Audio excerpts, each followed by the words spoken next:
This is called a neuralizer. It's a gift from some friends from out of town. This red eye here will isolate the electronic impulses in your brains, and more specifically the ones for memory.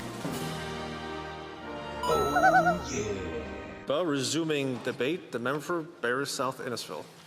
Thank you, Mr. Speaker, for that. Mr. Speaker, it's almost like, if you watch that movie Men in Black with Will Smith and Tommy Lee Jones, if you remember that movie, there were times where they had this pen-like device. I still remember. And they would actually press a button and it would flash a white light, and everybody that saw that light forgot what had gone on in the past. And so it's almost like the Liberal Party is using that light to make everybody, not just in this place, but across the country, forget what has gone on in the past. And as we relate to this GC Strategies situation today, a lot has gone on in the past. And Mr. Speaker, words that end in ability have been lost in this place. Responsibility, accepting responsibility. Accountability is another word that's been lost in this place, and certainly ability has been lost in this place as well among this Liberal government. Now, Mr. Speaker, in the private sector, the people responsible for this would be fired. They'd be publicly shamed and never hired within industry again.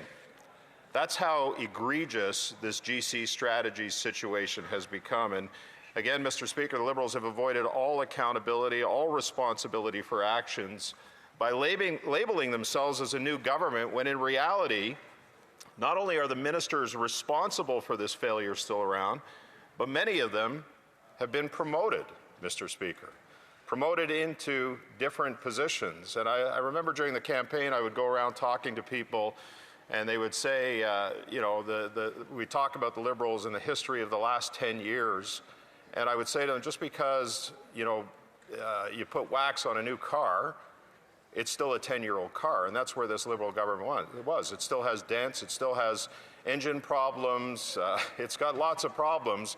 A new wax is not going to change anything, Mr. Speaker, and so this is not a new government. We can shift people around, we can change titles and pretend that this isn't the same Liberal government that's been driving our country into the ground over the last 10 years, but it is.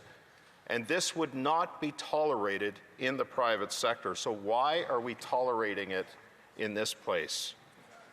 And all we're asking for is for the government to take accountability and support the motion to claw back the fraudulent spending and ensure that Canadians, hardworking taxpayers, are able to get their money back, Mr. Speaker. Is that a hard ask? It's not, especially in a situation as egregious as this. Now, as we go back and we look at what happened with GC Strategies, and again reaffirmed in the Auditor General's report from the other day, and I happened to be in the lockup. I listened to the Auditor General, and again, having gone through all of this in the previous Parliament, I was shocked once again just how deep the rot goes with this and how systemic a problem this is within this current government.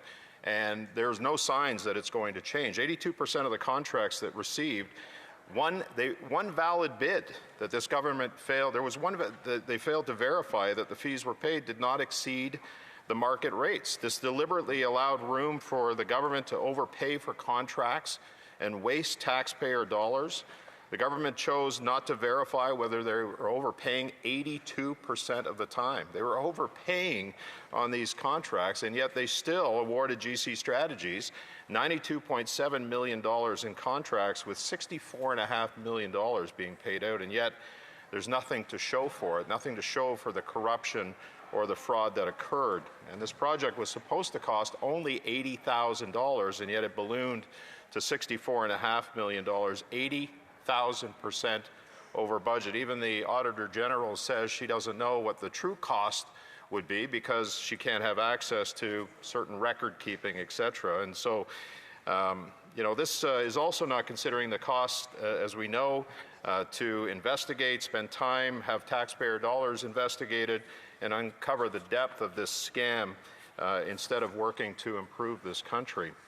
And I think the thing that really bothered me, and as the most recent chair of the Ethics Committee, Mr. Speaker, studying foreign interference, the impact that that was having on our country, the fact that many parts of our institutions and some political parties as well had been infiltrated by foreign interference.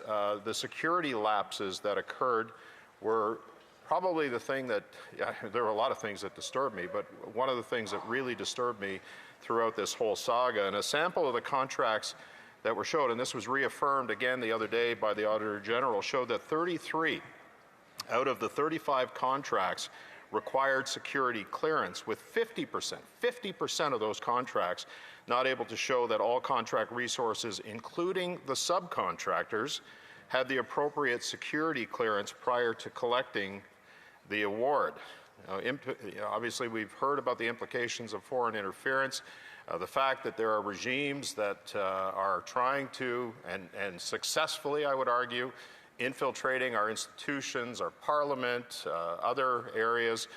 We could not even guarantee, the government could not even guarantee that these security clearances were not having an impact on what was going on. And in knowing the damaging facts and the evidence that would come in light of the Auditor General's report, the Liberals were quick to issue a 7-year ban on government contracts to GC Strategies. Now, it wasn't lost on me. It shouldn't be lost on you, Mr. Speaker, that this 7-year ban happened on the Friday before the Auditor General's scathing report came out on Tuesday morning. Whether that speaks to the government having a heads up and trying to get ahead of the story is certainly in question, but it wasn't issued out of the goodness of their hearts, but rather to overcompensate for their prior lack of accountability, responsibility, variability, and traceability in their work on GC Strategies and with GC Strategies. And there's those words with ability again. And so why not, and this is a fair question, Mr. Speaker, issue a lifetime ban on this company? Why not on a specific ban to Christian Firth and Darren Anthony to ensure the people involved don't reincorporate under a different name and continue with their grift on this government? They can, in effect, Mr. Speaker, change their name, start another company, and even after these 7 years, or perhaps within it, they can come back to the government and start issuing contracts again, Mr. Speaker. And so, this sets a tone. Obviously, Mr. Speaker, GC Strategy scandal has set the standard and tolerance for this kind of behavior, signaling that this government can be taken advantage of and exploited at the expense of the taxpayer. It's completely undermined Canadians' abilities to place their trust in their own government, old government, new government, and the government certainly needs to make an example out of GC Strategies, signaling a new message that this level of fraud and incompetence will not be tolerated, Mr. Speaker. And my concern going forward, quite frankly, and I spoke about this in August of 2022. We just saw it with the main estimates, where we're seeing $26 billion in additional increases for contractor costs. My concern is that the kleptocracy is going to continue within this government. If you're a friend, a family, a lobbyist who is connected with this government, you are going to benefit to a great degree. And without mechanisms of accountability, transparency, and our ability to provide oversight as an official opposition, as all opposition members in this place, it's going to be awfully difficult, Mr. Speaker, for us to keep track of not just where that $26 billion is going to go, but also, Mr. Speaker, what's happened in the past, the history of the past, as we've seen with GC Strategies. This is a government that has shown itself not to be transparent and not to be accountable at times when it needs to be. This is not a new government. This is an old government with new wax on the car. Thank you, Mr. Speaker. And comments, questions et commentaires. The Chief Government Whip. Well, Mr. Speaker, the only one trying to use the Men in Black flashlight to make people forget everything that happened is Pierre Poilievre, who wants everyone to forget the fact that he had a 25-point lead in the polls and then completely blew an election only a month and a half ago.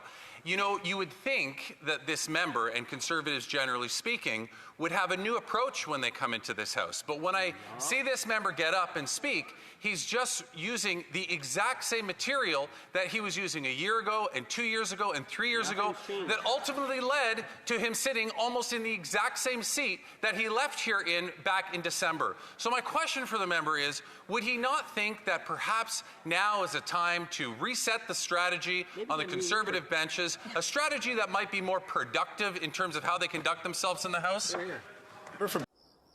What? Barrie South Innisfil. It's really rich when a member of the old government, purporting to be a new government, stands up and doesn't accept responsibility or accountability of what went on in the past. They want us to forget about the past, Mr. Speaker. They want us to forget about all the corruption, all the cronyism, all the kleptocracy that went on where government insiders, well-connected friends and families benefited as a result of them being in power, while people they govern over have suffered, Mr. Speaker, and they're continuing to suffer. People need this money back. They want this money back. There has to be accountability in this government, and that's what we're asking for with this motion. Questions et commentaires, le député de